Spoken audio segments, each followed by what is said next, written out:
कल अयोध्या में एक नेता की रैली निकल रही थी, तो इसी वजह से मुझे लेट हो गया 40 मिनट जाने में मेरी कोचिंग।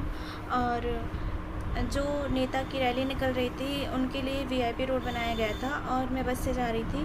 और 1 से 1.5 किलोमीटर मुझे पैदल जाना पड़ा, क्योंकि कंडक्टर ने बोला कि मना है, आगे नहीं जा सकती है बस। तो 1-1.5 किलोमीटर मैं पैदल गई। उसके बाद मैं नाका पे आई, और नाका पे भी भीड़ इतनी थी ना कि मैं क्या बताऊँ।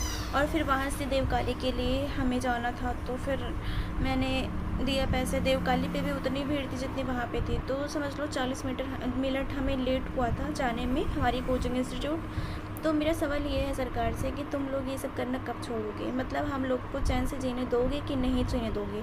तुम्हें अगर ये रोड वीआईपी बनानी है तो अपने लिए तुम एक बगल से रोड बना लो, एक वीआईपी वाला, उस पर तुम जब मर्जी आओ जाओ। पर जनता को परेशान क्यों करना? तुम उन्हीं का टैक्स ले रहे हो, फिर उन्हीं के टैक्स से पैसे तुम अपने ऊपर फूल माला बरसा रहे हो, और हम जनता को ऐसे कीड़े मकोड़ों की तरह फेंक दे रहे हो। तुम्हें ये शोभा देता है क्या?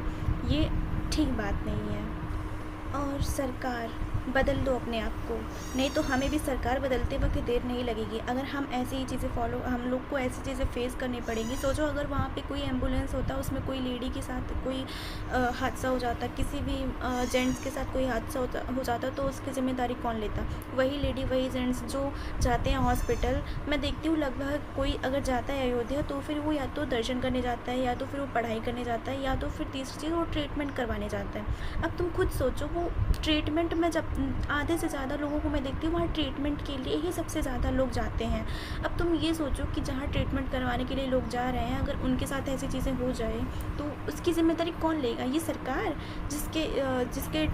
जिसको हम टैक्स देते हैं, और वो हमारे साथ ऐसी चीज़ें करती है। तो प्लीज़ सरकार बदल जाओ, वरना हमें सच में तुम्हें बदलते वक्त देर नहीं लगेगी। सुधर जाओ अभी।